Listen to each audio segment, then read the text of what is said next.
Hello everyone, continue करते हैं exercise 6.2। Question number 3 तक कंप्लीट कर लिया था। अब क्वेश्चन 4 करेंगे। क्वेश्चन 4 में हमें यहाँ पे फिगर गिवन है 6.26 और हमें बोला गया है कि जो ए बी है वो सी डी के पैरेलल है और जो एंगल हमारा ए पी क्यू है this angle is 50 degree and angle P R D यानी कि ये वाला जो एंगल है वो 127 डिग्री। हमें यहाँ पे जो एक्स है और वाई है इसकी वैल्यू फाइंड करनी है। क्वेश्चन नंबर 4 में यहाँ पे हमें एक्स एंड वाई की वैल्यू फाइंड करनी है। ठीक है, सो अब देखो किस तरीके से करेंगे। अब आप ध्यान से देखो, जो ये मेरे पास एंगल 50 है जो एक्स है और मेरे पास एंगल ए पी क्यू है, क्या वो मेरे इक्वल होंगे? कैसे? क्यों? क्योंकि ये हमारे क्या बना रहे हैं, अल्टरनेट इंटीरियर एंगल, है ना। ये अल्टरनेट एंगल फॉर्म हो रहे हैं यहाँ पे हमारे पास, है ना। देखो ये वाला मैंने क्या कहा था, अल्टरनेट एंगल्स कब बनते हैं? जब हमारी दो लाइंस पैरेलल हैं, तो यानी कि ए बी और सी डी दोनों लाइंस पैरेलल्स हैं।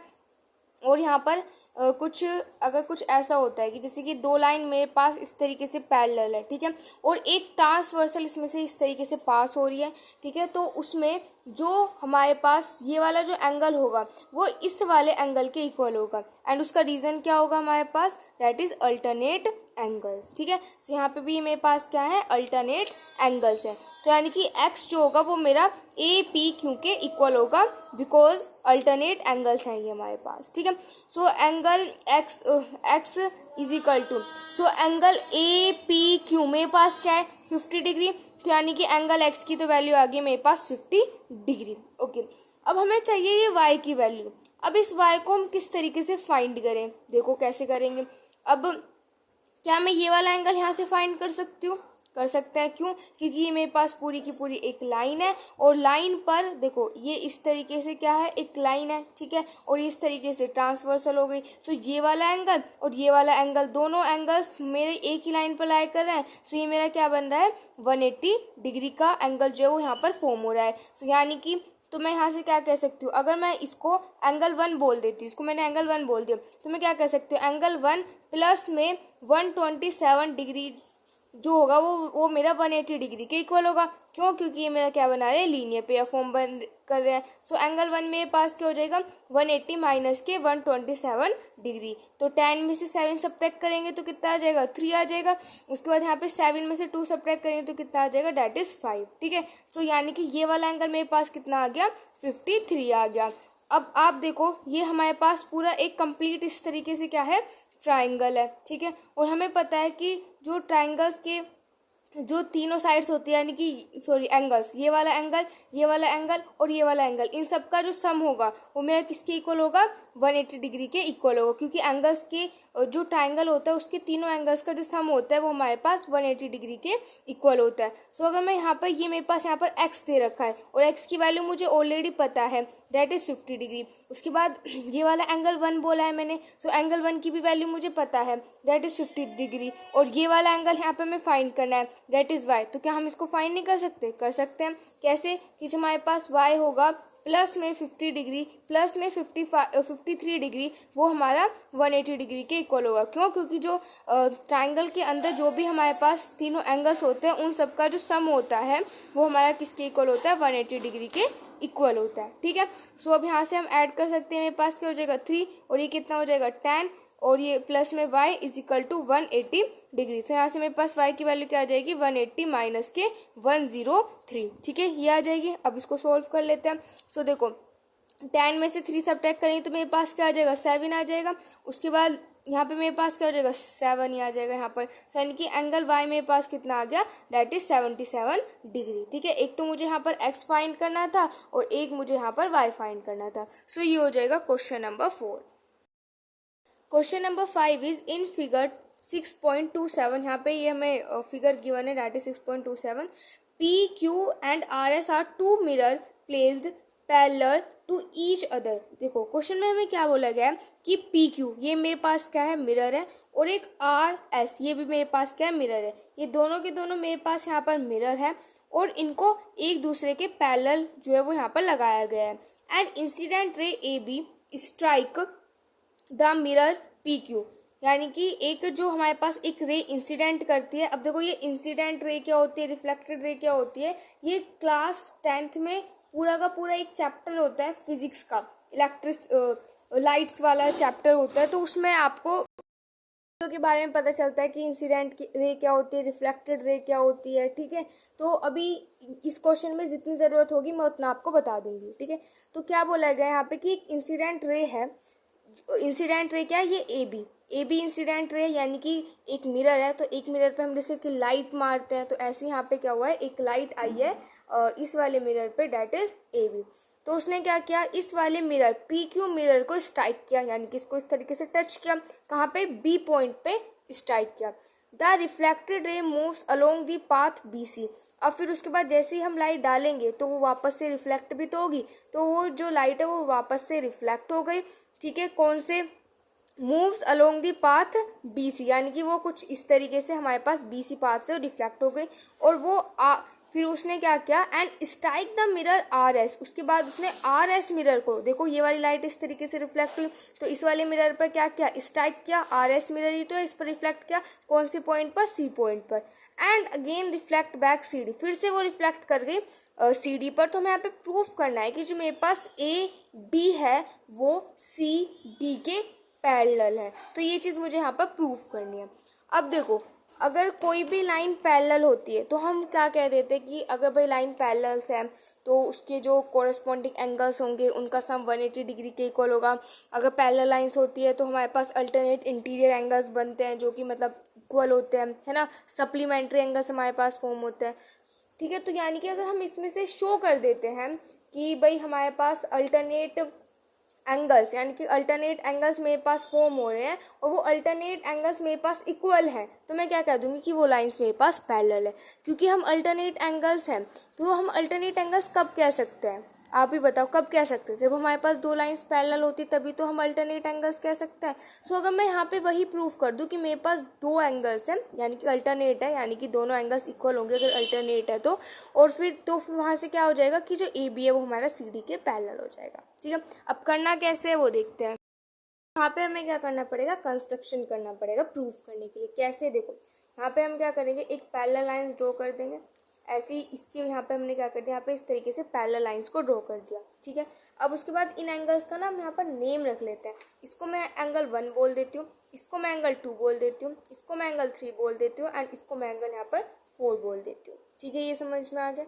अब देखो यहाँ पर जो मेरे पास एंगल 1 होगा वो मेरा एंगल 2 के इक्वल होगा। कैसे, देखो यहाँ पे थोड़ा सा मिरर का कॉन्सेप्ट लग रहा है। क्या कॉन्सेप्ट लग रहा है कि जो हमारे पास रिफ्लेक्टेड रे होती है, यानी कि जो इंसिडेंट रे होती है वो हमारी रिफ्लेक्टेड रे के इक्वल होती है, तब भी हम प्लेन मिरर की बात करते हैं।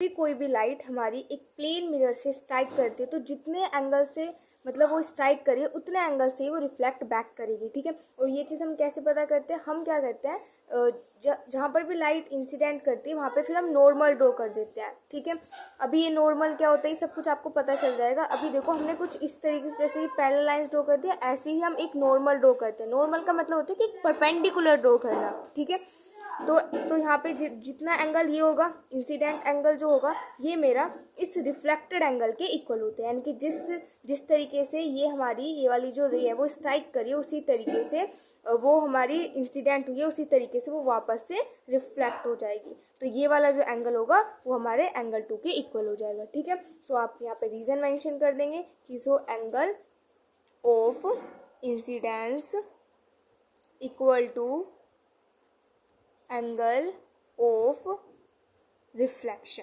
ठीक है, ये आपको यहाँ पे रीज़न मेंशन करना पड़ेगा। तो अब तो आपको समझ में आ गया होगा। ऐसी सिमिलरली कि जो एंगल 3 होगा वो मेरा एंगल 4 के इक्वल होगा। रीज़न हमारे पास यही सेम है। ठीक है, अब मैं यहाँ पर नेम दे देती हूँ, यानी कि मैं यहाँ पर इसको मैंने यहाँ पे x बोल दिया एंड इसको मैंने यहाँ पर y बोल दिया। अब मुझे क्या पता है कि जो bx है वो मेरा पैरेलल है किसके, yc के। ठीक है। ये वाला मेरे पास, ये देखो, ये मेरे पास this is B X and this is Y, this is C, ठीक है। तो ये मैंने यहाँ पे पैरेलली तो ड्रॉ किया, तो यहाँ से क्या है कि जो बी एक्स है वो मेरा पैरेलल है किसके, वाई सी के, ठीक है। तो अब आप ध्यान से देखो, अगर बी एक्स और वाई सी एक दूसरे के पैरेलल हैं तो ये दोनों के दोनों मेरे पास यहाँ पे पैरेलल लाइन है, तो बी सी इसकी ट्रांसवर्सल लाइन हो जाएगी, है ना। तो यहाँ से मैं क्या कह सकती हूँ कि जो बी सी है वो मेरे पास यहाँ पे क्या है, ट्रांसवर्सल है, ठीक है। समझ में आया। तो यहाँ से तो मैं क्या कह सकती हूँ कि अगर ये दोनों लाइंस मेरे पास यहाँ पे पैरेलल है और बी सी मेरे पास यहाँ पे ट्रांसवर्सल है, सो एंगल 2 हमारा इक्वल हो जाएगा एंगल 3 के। क्या रीज़न होगा, सोचो। एंगल 2 हमारे इक्वल होगा एंगल 3 के, क्या रीज़न होगा कि वो हमारे क्या है, अल्टरनेट इंटीरियर एंगल, ठीक है। वो हमारे अल्टरनेट इंटीरियर एंगल बन रहे हैं, ठीक है। तो अब मैं यहाँ पर जो मैंने ऊपर 2 इक्वेशंस बनाई थी उनको नेम दे देते हैं, यानी कि इसको मैं यहाँ पे बोल देती हूँ इक्वेशन 1, इसको मैं बोल देती हूँ इक्वेशन नंबर 2 एंड इसको हम यहाँ पे बोल देते हैं इक्वेशन नंबर 3, ठीक है। तो फ्रॉम 1, 2 एंड 3, ठीक है। इन तीनों इक्वेशन से मैं यहाँ पे क्या कह सकती हूँ कि जो एंगल 1 है वो इक्वल होगा एंगल 2 के, एंगल 3 के, और ये हमारा सब यानी कि सारे के सारे एंगल जो है वो मेरे इक्वल होंगे, ठीक है। कैसे, देखो, अब अगर मैं यहाँ पर आपको मैं ये चीज़ समझा देती हूँ कि सब इक्वल्स कैसे हो गए। अगर मैं यहाँ पे एंगल 1 को बोल देती हूँ कि एंगल 1 जो है वो मेरे पास क्या है, डेट इज़ 50 डिग्री, ठीक है। अभी यहाँ पे सिर्फ ऐसे ही मैं बता रही हूँ एग्जांपल के लिए, ये आपको नोट नहीं करना। अगर एंगल 1 मेरे पास 50 डिग्री है तो एंगल 2 भी मेरे पास 50 डिग्री होगा, एम आई राइट, ठीक है। अब एंगल 2 जो है वो मेरे पास क्या है, 50 डिग्री है, ठीक है। तो यानी कि ये दोनों इक्वल है, तो एंगल 3 भी मेरे पास 50 डिग्री होगा, एम आई राइट। अगर एंगल 3 मेरे पास 50 डिग्री है तो मेरे पास एंगल 4 भी 50 डिग्री होगा। समझ आया कैसे। तो यानी कि मैं यहाँ से क्या कह सकती हूँ कि मेरे सभी एंगल्स इक्वल है, और इन सबको बोल देती हूँ कि ये मेरे किसके इक्वल है, एक्स के। लिख देना कि यहाँ पे हमने लेट कर लिया कि x, angle 1, angle 2, angle 3, angle 4 ये सब मेरे किसके इक्वल है, एक्स। अगर मैं आपको फिगर दोबारा से ड्रॉ करके दिखाऊं तो मेरे पास फिगर किस तरीके से बन जाएगी, ये देखो आप, कि ये मेरे पास यहाँ पे ए बी इंसिडेंट है, फिर इस तरीके से रिफ्लेक्ट हो रही है, देन ये, ठीक है। अगर मैंने इन दोनों एंगल को यहाँ पे मैंने एक्स ले लिया तो एक्स और ये भी मेरे पास क्या है, एक्स है, और दोनों क्या है, इक्वल है। तो यानी कि दिस वन मेरे पास यहाँ पे 2x हो जाएगा, है ना। ऐसे ही ये वाला जो होगा वो भी मेरे पास 2x हो जाएगा।